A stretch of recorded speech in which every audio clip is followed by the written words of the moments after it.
가정의 회복에 대해서 이야기를 할 때 정말 중요하다고 생각하는 것은 권위의 회복입니다. 가정의 회복은요, 권위의 회복이라고 말해도 다르지 않습니다. 권위라고 하는 주제는 우리에게 그렇게 환영받을 만한 주제는 사실 아닙니다. 왜냐하면 권위라고 하는 것에 대한 우리의 경험이 부정적이라서 그래요.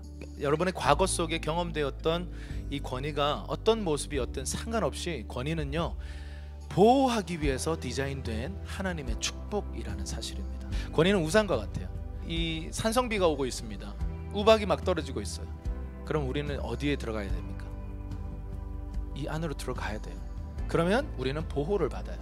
그런데 많은 사람들이요, 성경이 말하고 있는 그 진리에 대해서 온전히 이해하지 못한 채로 이렇게 살고 있어요. 수많은 원수들의 공격들 다 당하는 거예요, 크리스천들이. 그리고는 하나님을 원망해요. 여기에 우리 신앙생활에 딜레마가 있습니다. 여러분, 주님은 이렇게 말씀하세요. 들어오라. 너를 보호하기 위해서 만들어 놓은 그 안전장치 안으로, 피난처 안으로, 주님의 장막 안으로 들어오라. 그런데 많은 사람들이 이 상태로 살아가는 거예요. 왜 나는 힘들지? 왜 나는 예수를 믿어도 내 삶에 원수들의 역사가 나타나는 거지? 그런 의문을 아는 채 살아간다라는 거예요. 사탄은 우리를 저주할 수 있는 권한이 없어요. 저주를 막 선포하려고 하는데 하나님이 그 입술을 막고 오히려 축복을 선포하시는 거예요. 그리스도 안에 있는 자, 하나님의 자녀가 된 자, 하나님의 백성이 된 자들은요, 이러한 권세와 보호를 누리는 자들이에요. 발람의 꾀는 뭐예요?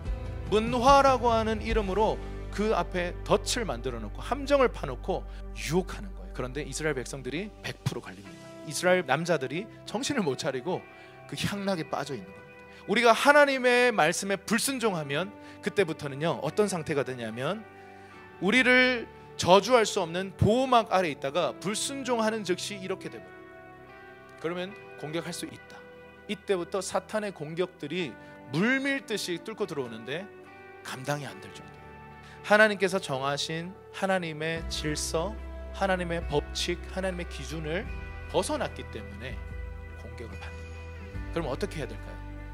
회개하여 돌이켜 이 안으로 들어가면 다시 보호받는 것입니다. 하나님께 우리가 순종하게 되면요, 때로는 모두에게 이해받기 힘듭니다. 우리가 정말 하나님의 말씀에 온전히 순종하기 시작하면요, 오히려 핍박을 받을지를 몰라요. 그런데 여러분, 변화하려고 하지 마세요. 그냥 하나님께 순종하고 있으면요, 하나님이 사람들에게 여러분을 변화하실 것입니다. 그냥 그저 그 길을 가는 거예요. 주님께 순종해서 그 길을 가면요, 하나님이 막 비나스를 변화하세요. 여러분, 그래서 권위자를 판단하는 일은 주님께 맡기십시오. 그리고 당신은 당신이 할 일을 하십시오. 세워진 그 리더를 존중하십시오. 순종하십시오. 그러면 당신의 커버링은 여전히 튼튼할 것입니다. 그런데 판단하기 시작하고 불순종하기 시작하고 거역하기 시작하면 이 커버링이 다 벗겨지는 것입니다.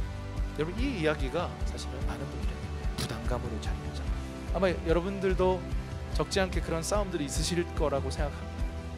성경은 분명히 말해요. 모든 권위는 위로부터 왔다.